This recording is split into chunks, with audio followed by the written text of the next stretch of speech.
Hello and welcome to this episode of Kaleidoscope's podcast. I'm your host, Valerie Crozier-Nicol, and my guest today is Karon Clements. Karon and I met through Mums at Work. And like me, you're an EFT practitioner. However, unlike me, you're the next level up because you train practitioners. Isn't that correct? I do, And I, yes. I think from our conversation earlier in the week or last week, you're one of the only practitioner teachers in Northern Ireland that's still doing face-to-face training. Is that correct? I do believe I am. I could stand corrected. There could be somebody out there, but at the moment, I think I'm the only person that is qualified to train people face to face. And I am hoping that that will change because I have trained some amazing practitioners that are passionate about it and are putting the word out there about EFT, which really is my mission, that everybody should know what emotional freedom techniques is. So, yes, at the moment, I think I am. And I'm just really enjoying how popular it's becoming. Brilliant. Brilliant. So, as usual, Karon, I will ask the four questions all in one go, and then I will pass it over to you. And the four questions are: what was life like before the change? What was life like during the change? What was life like after the change? And what does the future hold? Not that any of us have a crystal ball, but as far as you can see, as far as you would like, or what are your big audacious plans? Something along those lines. So I'm going to pass it over to you. Thank you so much.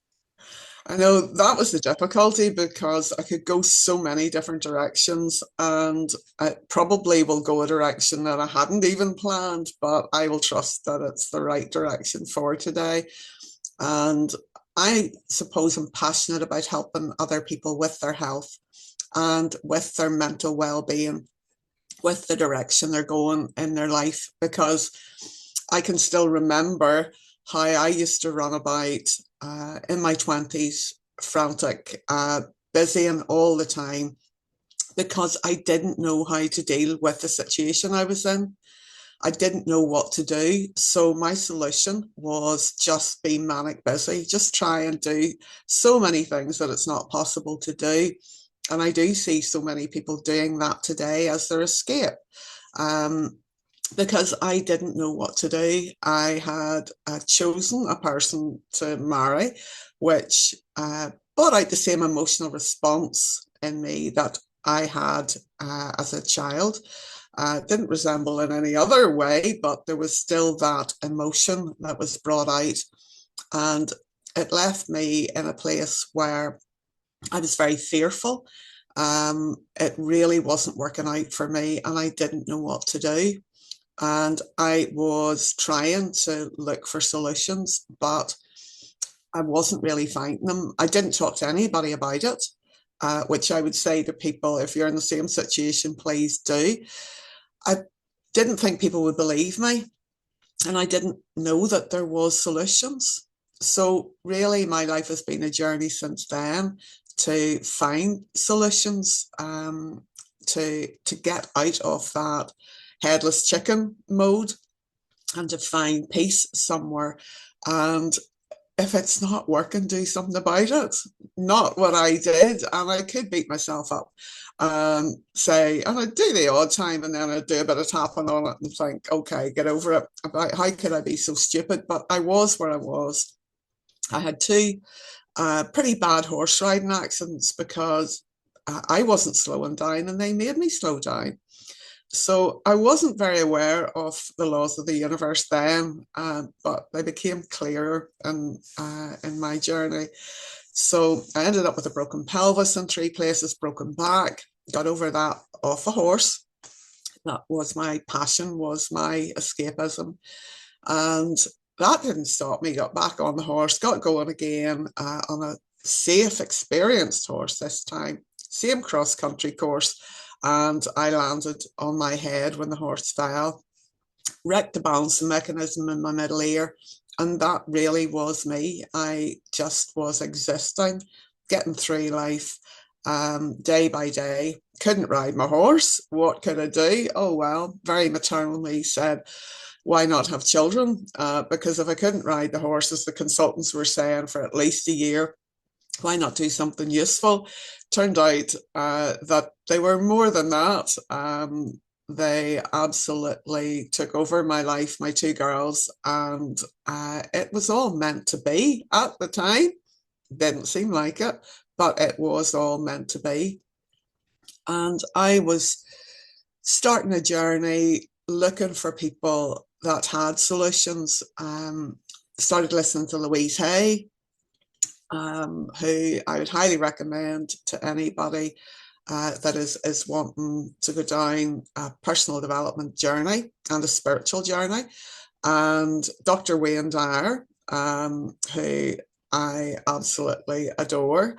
And I've been very blessed that I have met and spoken to both these people.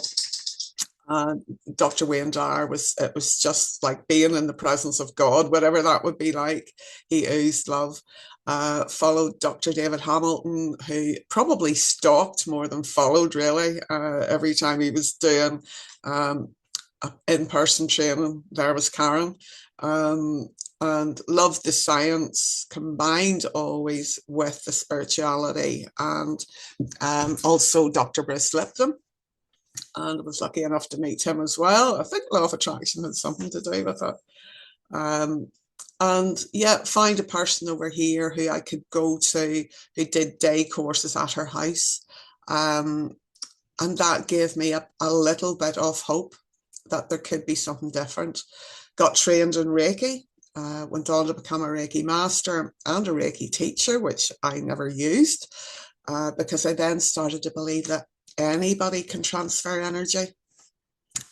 It's a matter of keeping your focus, keeping your intention, and feeling the emotion, something like love or something like that anybody can do this. So yeah, that was a crazy journey that started me off, and the continuation. The marriage thankfully ended before I did. And I jumped straight into another relationship. I needed rescued, and I found somebody to rescue me. And that relationship worked for a very long time and ended after 25 years. I ended very dramatically for me. I was left feeling traumatized. And what had I got? I had my tapping, which I used daily. People said to my daughter, I remember, "Oh, I'm sure your mum has bad days." And I thought, no, I don't. I have bad moments, but with tapping, I don't have bad days. I learned then the power of meditation and having that connection to something greater than us, whatever that may be, whatever you want to call it. I refer to it often as source, infinite intelligence. That works for me. God, whatever you want to call it. But to me, there's definitely a higher power. This little pendulum, whatever one, you can see it. There's always a pendulum close by me, which is my connection to that higher power, and has helped me go down a road of being able to heal other people in the journey to create my own better health. I have learned these tools that I now help others with that, and all the journeys and the diversions and the roads that has taken me to create that better life.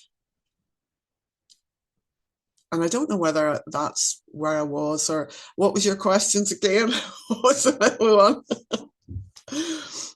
You're grand, you're grand. I'm a bit like you that I have these questions and I don't normally interrupt people because I think uh, us being spirit will get you to tell the story that the audience need to hear. Yeah, It's my theory behind me pulling back and not interviewing. So the questions were, what was life like before? So you were in the two relationships and had the two. I suppose that was really during having the course yeah, accidents, if that's the right terminology. yeah. Um, and learning and I love that you were saying about Louise Hay.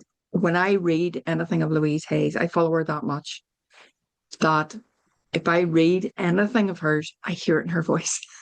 Yes, I yes. can read her whole book and it's like she's sitting beside me, actually reading it to me, which I don't think I've ever experienced with any other. And I follow people and read their, like uh, Tony Robbins and Shay Jetty and Yeah. Vishen Lakiani.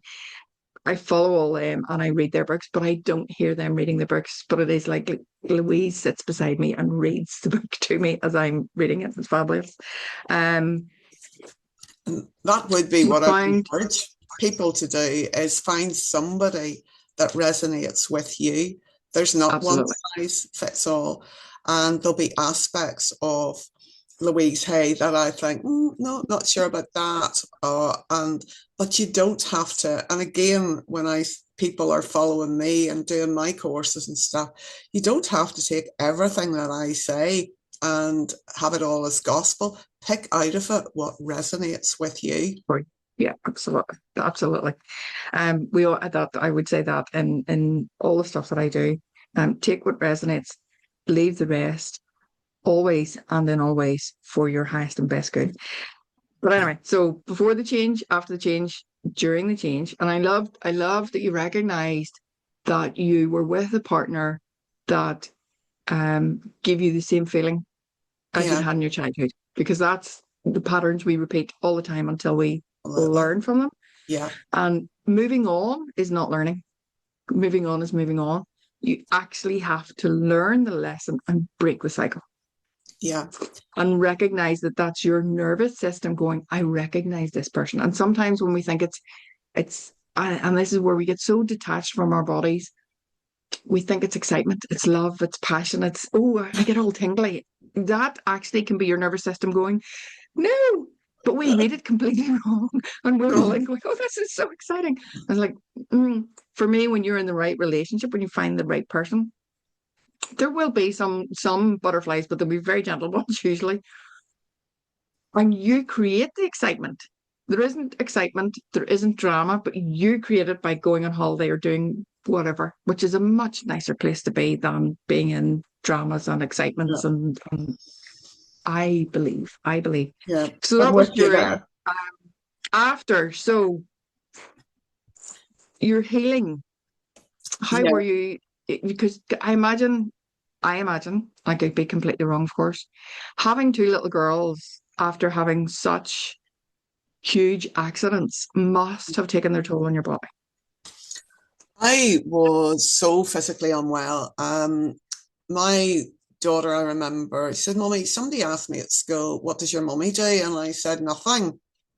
And when I would tell that to other people, they would say, oh, you're bound to do something. I used to do nothing. I was in bed most of my days. I was just existing. And my girls grew up to be very capable girls because they had to. I wasn't able to give them everything that I felt I should be, but I really could not function with the balancing mechanism off in my head.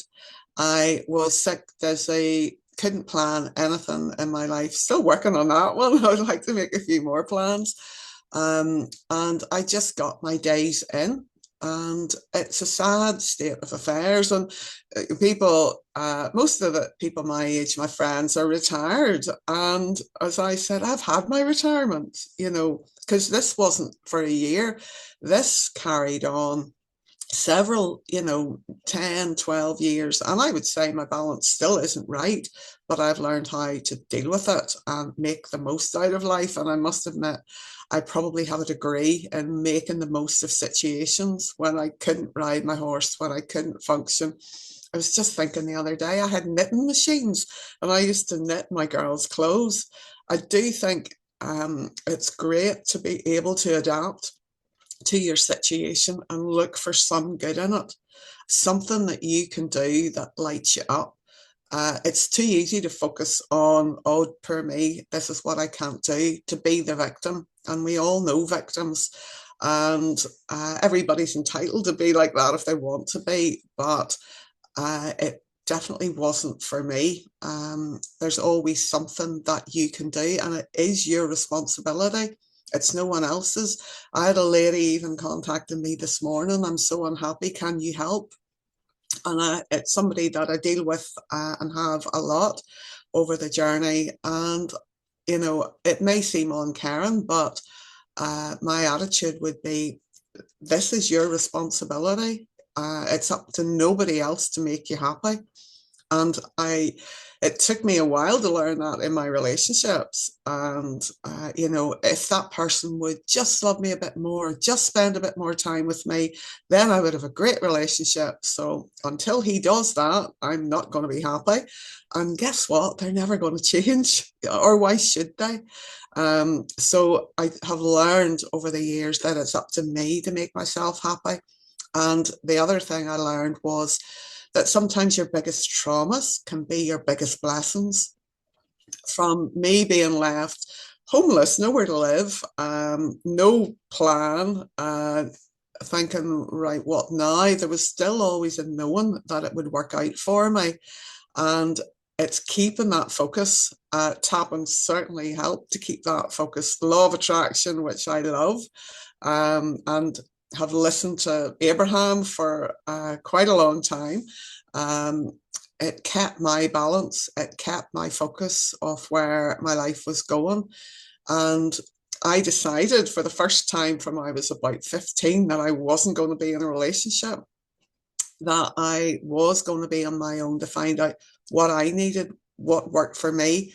Also to look at the relationship and all the good things about it and take a note of those and appreciate those, because I do believe appreciation is so powerful, so that I would get more of that. But I also eventually wrote down a list of what was important to me in a relationship. All my friends were going, oh, are you going to be on your own forever? Get on plenty of fish, you know. And I'm thinking, not a chance. That will not work for me. So where are you going to meet this person? I don't know, but I trust that I will. And I wrote a list, not a long list, but the things that were important to me. Honesty, somebody I could talk to, somebody I could trust, somebody that has a similar interest, somebody that loved dogs, but not more than me. I did write that down. I'm not sure now I got that one. And it gave me time and focus to settle, to think what is important to me. And meditation was a life changer for me, to take that time to connect to that higher part that knows the right direction. And I just have some wonderful stories now about how things have really worked out for me. And at that time, and again, to give people hope, I couldn't see how this was going to work. I couldn't see, I had not enough money to even pay rent anywhere. So I was living with my daughter and with friends and thinking, but I still always kept that calm because of my practices, because of my tapping, because of the healing work. I could keep that focus. And I ended up being able to live in a house rent free in Donaghadee, which I drove in and thought, neighbours, and I just sat and cried and thought, again, our beliefs, I can't do neighbours. I've always lived in lovely houses in the country. And I thought, settle yourself, because you don't have many options. Walked around the house, kitchen cupboards were falling off the walls, and I thought, seriously, how did I end up here? Walked out the back, and it was as if there was somebody sitting on my shoulder, went, look for the good and you'll find it. And I looked round and I could see the sea from the lovely park out the back. And that was the turning point. That was me not looking back and thinking, this is up to me to make the most of it. And I really enjoyed my time. I would never have predicted it. So again, don't set these beliefs. I can't do this, I can't do that. Yes, you can. And sometimes the trauma throws you into it. And I loved my time there. And I spent time for me. I went to yoga, I did sea swimming, I had time with my grandkids, who are a huge part of my life. I did my practices with law of attraction. I was healing clients from all sorts of issues. And normally, whenever they were there face to face and the words that were coming out my mouth, I was saying, "Are you listening to that, Karen?" It was always a lesson that I needed to learn, as we are always learning. But as I trusted, at the right time, a relationship which I had never predicted would turn into anything but a friendship, um, it just evolved. And whenever Nigel, who is now a huge part of my life, said, "Did you ever think about a relationship?" I thought, "What? With me?" And then the next day, when I was walking down the Malile Road in Donaghadee, the tears were tripping me. And I thought, he is everything on my list and more. And he is more. And that was 7.5 years ago. And it has just evolved from there with using the practices. And I always loved houses. I did up numerous houses for my ex, just because I love the decor. But people talk about goal setting. If I had written down my goals, this is what I want. Loved old mills. Did up an old mill for him and his brother. Loved the North Coast. If I'd written that down, I wouldn't have believed it was possible for me. So again, that's another lesson. Do not limit yourself. And after one night, sitting in Donaghadee, looking at the wallpaper falling off the walls, looking at somebody else's decor, I said, "What am I doing looking at somebody else's decor?" And Nigel said, "Maybe this isn't your home." And I just lifted my iPad that night and thought, no, it isn't my home. First property to come up, this beautiful mill up the North Coast. Where was it? In a place that I had rented a few months earlier for myself and my daughter and a husband and 2 kids before they went to Australia. So I test driven the area, and it all just happened easily. I'm sure people on the podcast talk about, oh, it was a real struggle and I worked really hard. No, that's not the way I work. It can come easily. And even my solicitor at the time said how much she enjoyed doing the conveyancing, because all the issues, the solutions just appeared. And I really do live in my dream home with my dream man, doing my dream job. And my health is improving all the time. And it's something that I will always be working on. But I'm happy with the dance that I'm leading now. And to me, life is a sort of dance. Sometimes it goes a bit slow, and then other times it quickens up. And as long as we're always choosing the music and choosing our pace, we can have a really, really wonderful life. And I now have created online programs so that other people can follow in their own time my journey, my learning, what worked for me, encouraging them to make it work for them. It's lots of videos and exercises and tap-alongs.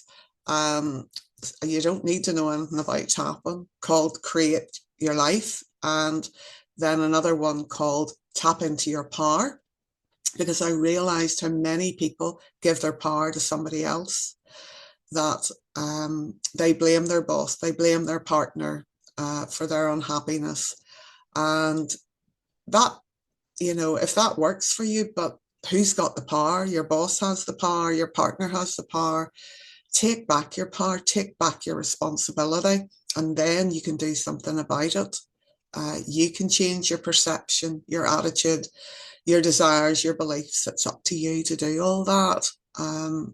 So the reason for doing the online is that people have busy lives.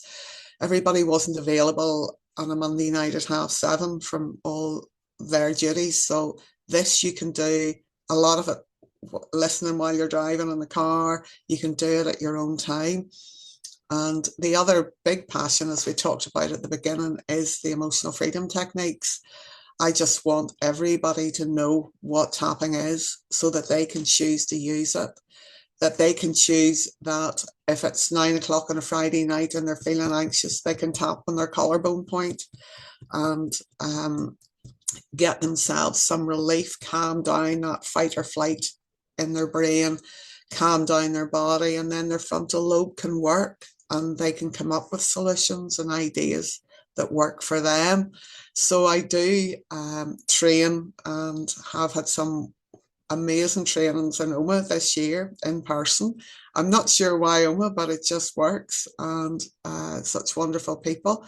And I'm doing an online now at the end of the month. I'm trying to create as similar as I can the face-to-face, and the level 2 actually is fully booked now, but I still have some spaces on the level 1, which is for people to learn how to do it for themselves, to have it in their own life, to let go of their own beliefs, to help their family. They can be the more difficult ones now, but to create their own life, to take back their power, their charge. So yeah, I'm always learning myself. It's always a dance. I'm now an emotion code certified practitioner, and I would say by next week we'll be certified in body code as well, which is another level of healing, looking at all the aspects, the spiritual side, emotional side, and some of the results have been absolutely mind-blowing, because I'm not saying, oh, this is what I can do. This is what you can do when you're connected, when you believe in that higher power, and you know it's not just you that's operating here, and people that are ready can really be healed. I work a lot with people that are in pain, and there's usually an emotional pain that's stuck in their body. I can help them release it.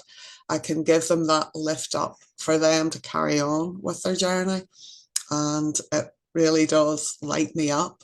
And I've learned so many lessons over the years, and I just would love people not to make the same mistakes and get stuck in them the way I did, to get there a bit quicker, and for people that are ready. But yeah, I don't know whether that answered your questions in the right order. It absolutely did. Oh, it doesn't matter about the right order. It's more about the story. I somewhat a lot of what you resonated, a lot of what you said resonated, because there's my pendulum that's never very far away from me. It's your responsibility. Absolutely. Happiness is an inside job. And I don't think when you were saying it's being harsh to say, what are you doing? Because I would do that with some of my clients as well, because they come thinking, I'm going to heal them, Yeah.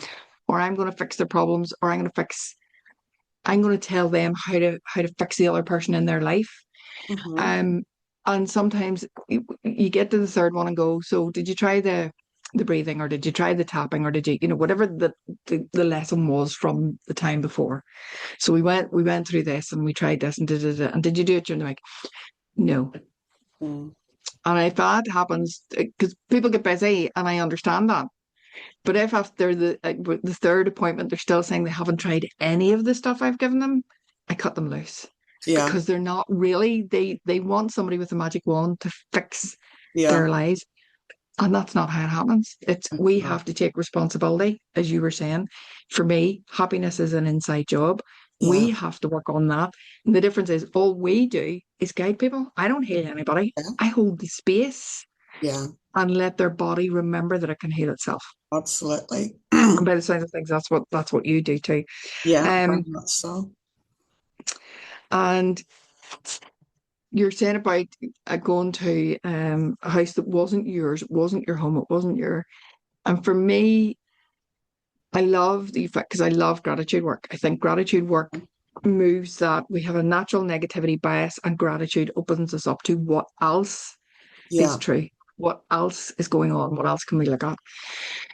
And it can completely, for me, I would say gratitude was one of the meditation and gratitude were the things that really turned my life around. Um, but the realization that that wasn't for you, I always think when we're on the wrong path, and again, I'm a bit like you. For me, it's mother, father, God, but sometimes it's creator, and sometimes it's source, and sometimes it's all the same thing. Whatever you call it, Yeah. it's all the Yeah. same thing. Um, think they make the path really difficult when you're on the wrong path, and they will make it increasingly difficult until you get the message. But like, you fell off the horse once and you weren't listening, so they Yeah. made you fall off the horse a second Yeah. time to go, hello, we're trying to Yeah. tell you you're on the wrong path. You need to look at this. Absolutely. Which for me, it's like a horrible, I had to go through a breakdown to become a breakthrough because I didn't listen for the first two breakdowns. Yeah. you Yeah. know, And once you start to listen and once you lean back on the faith, the when you get into the boat and pull the oars in and let the river take you, it does become so much easier.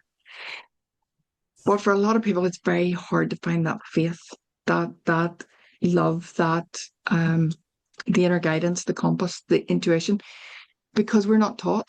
It's not Yeah. something it's actually stripped away from us. It's something we naturally have as children, and then it's stripped Yeah. away Absolutely. from us. Um, and as such, we are guides to bring people back, and that's why I love tapping because it brings you back into your body for you to listen to that inner Yeah. knowing, that intuition. Um, The other thing that came up there was that it was another huge lesson, and it took me so long to learn, was to trust that gut feeling. And when you have somebody saying to you, what is wrong with you? Why are you thinking that? Don't be so ridiculous. And talking you down from what you're feeling in here. And for me, I did back down. I did apologize. Oh, I've got it wrong. You know what? I hadn't got it wrong. There was somebody else there. And trust your gut. Don't let anybody talk you off that. And you were talking about the river. I have a river here flowing about 10 yards from me. I live in this beautiful old mill right beside the Ardcliff River and 4 minutes away from Downhill Beach, which was my happy place.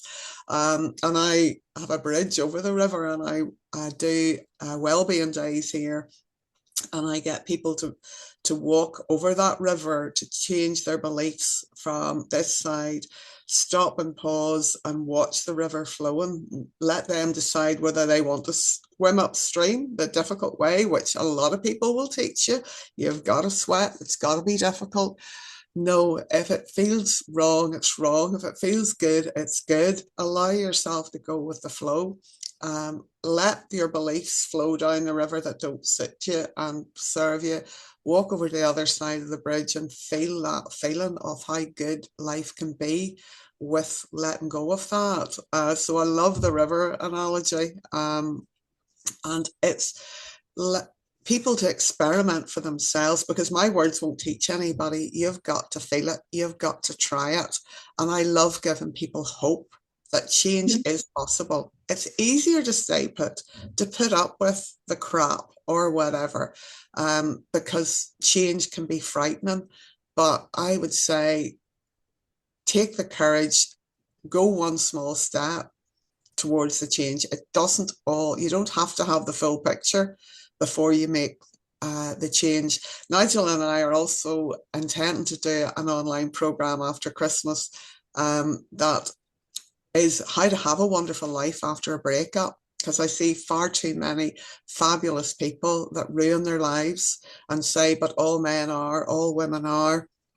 They've got these beliefs. Funny enough, if they attempt another relationship, they're attracting in exactly the same because they haven't changed, and they then make that presumption everybody's like that.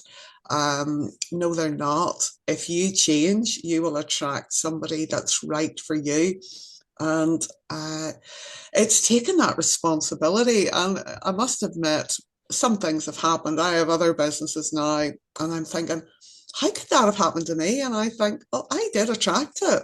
It is taking that responsibility and thinking, okay, now you need to you need to have more trust in yourself. You need to have more confidence in yourself. There's always learning, but it's taking that responsibility, and don't let anybody talk you out of something if you know you're right. It took me a very long time to learn that one. Trust that feeling. But I think it's like I say, because it's been stripped away, because you're taught from a very young age, your intuition is wrong. You in school you have to sit down and look at the board and not, for me, look outside the window and daydream and talk to the trees and all that kind of stuff. That's all sometimes not even slowly, but taken away from you to the point where, if you feel, let's take a very basic one, if you're hungry, but it's not quite lunchtime in school, it's not that you can get up and go and feed yourself. You have to wait till dinner time. So we're taught repeatedly that our bodies and our feelings are wrong in multiple ways. It can happen in the household because at being a certain age, we were to be seen and not heard, or, you know, Yeah, I must admit, for me, I was that rebel. I have two amazing brothers that ticked all the boxes, and I was the rebel. So if I didn't want to be in school, I mixed off and went to Banbridge horse sales, and I was quite different from that respect. And I was super confident and had a great childhood, being brought up to perform, and was good at a lot of the things that I did. So it was such a shock to me when I went into marriage, and all of a sudden, maybe not even all of a sudden, but bit by bit by bit, my confidence was just taken away. So I was that rebel, and then I had to learn not to be, because it wasn't safe to be yeah, me. And again, we are all different. There's not one of us that has had the same experiences, and it's finding something that works for you. And for I'm sure you, you agree absolutely. with me that tapping can work for everybody. I train yoga teachers, chiropractors, osteopaths, the people that work with the body, that know that once they manipulate something, that there's more to it than that. If they can clear the emotions, that problem is gone forever. If they want repeat clients, well, just keep doing that. But if you can clear them both, you can be healed. And people that uh, have talk therapies, that know that there's something more that's needed to make that permanent change, new choices, new beliefs. You were going to say something? We could go on I was forever, going to couldn't say we? no, I absolutely agree. It can work for everyone, but it's back to that responsibility. I believe, and this is the same. I do hypnotherapy for PTSD. The person has to be ready for it. They Oh, have to be yeah. in that, whatever is going to come up here, I'm going to face it and I'm going to go through it this time. I'm I not going to think, back down from it. yeah. I'm not going to go round it. I'm not going to try and go over it or under it. I have to go.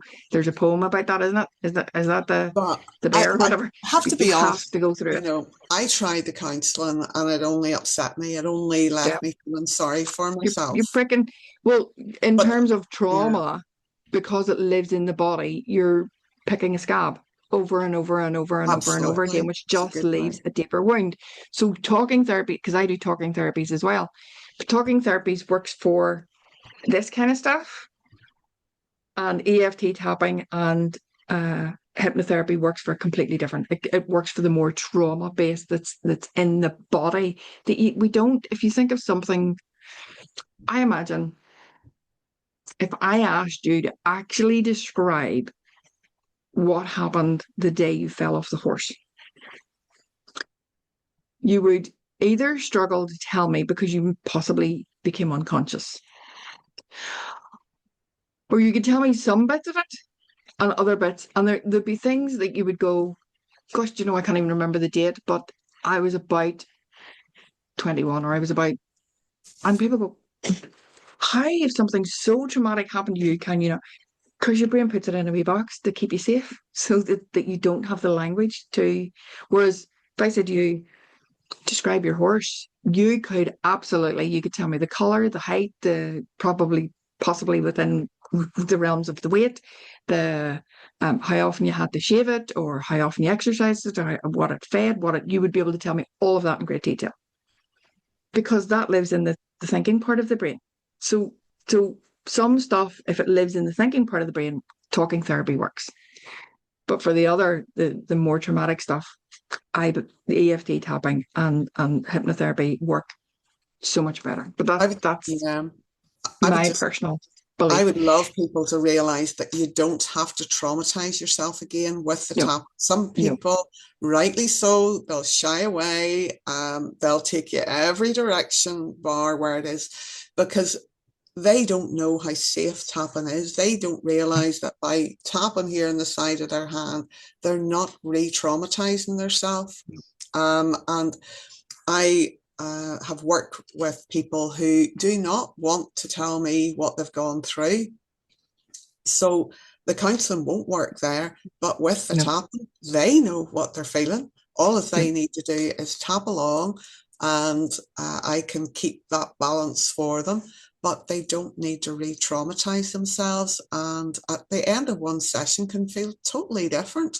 different. Yeah, At the end of three, their life is changed. yeah, So I would love people to realize that it's not a case of avoiding, because that's stored in the body. The emotion code work I do, it's amazing what comes up that we have trapped about stuff that we think, oh, we've dealt with it.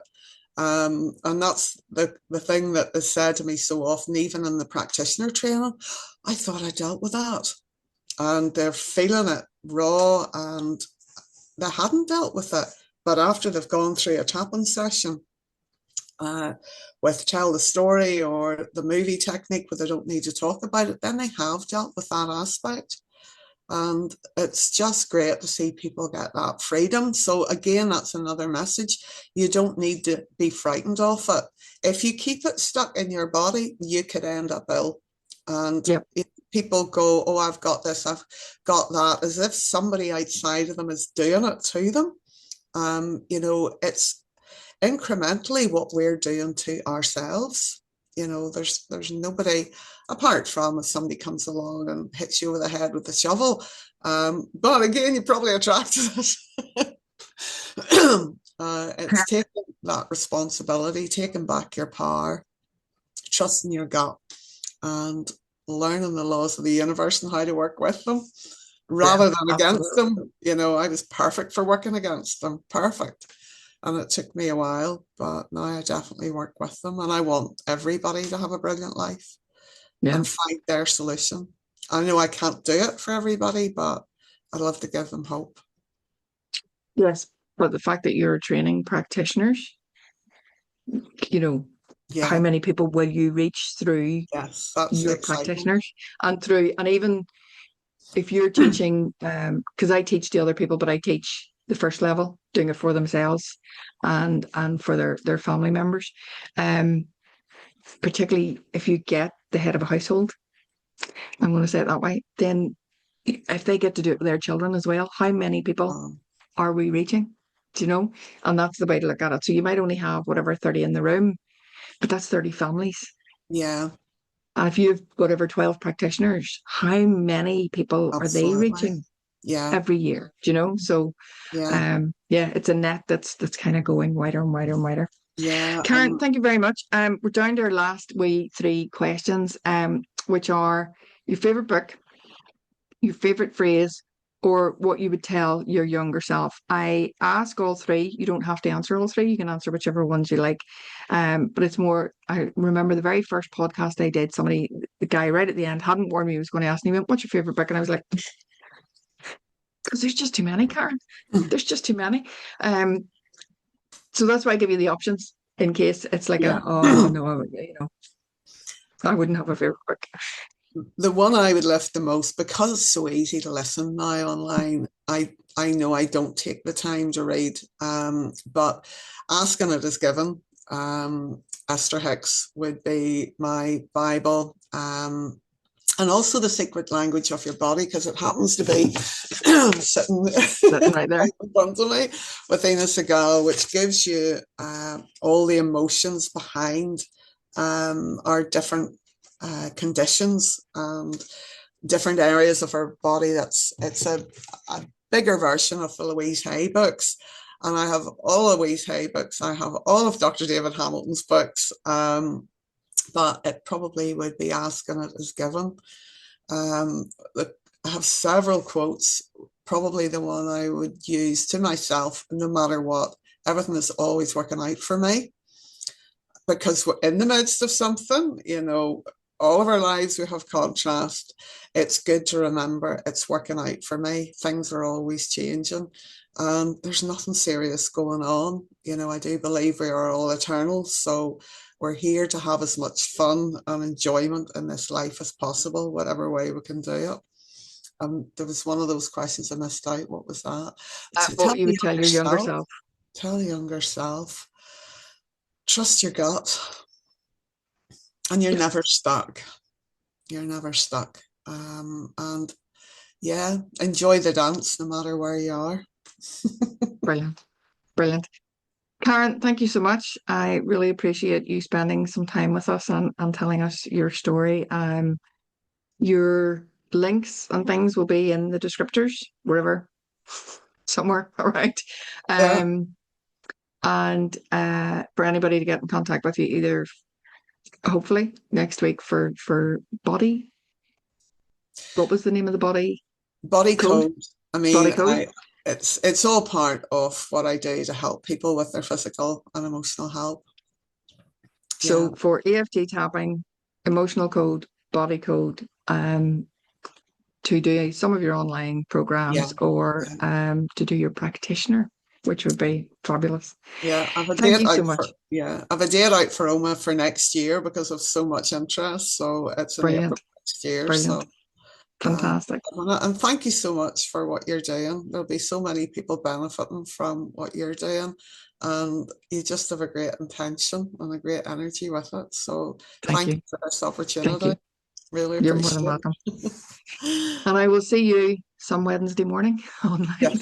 Yes. Thank you very much, Karon. Take care. Thank you, Valerie. Bye-bye. Bye-bye. Bye-bye.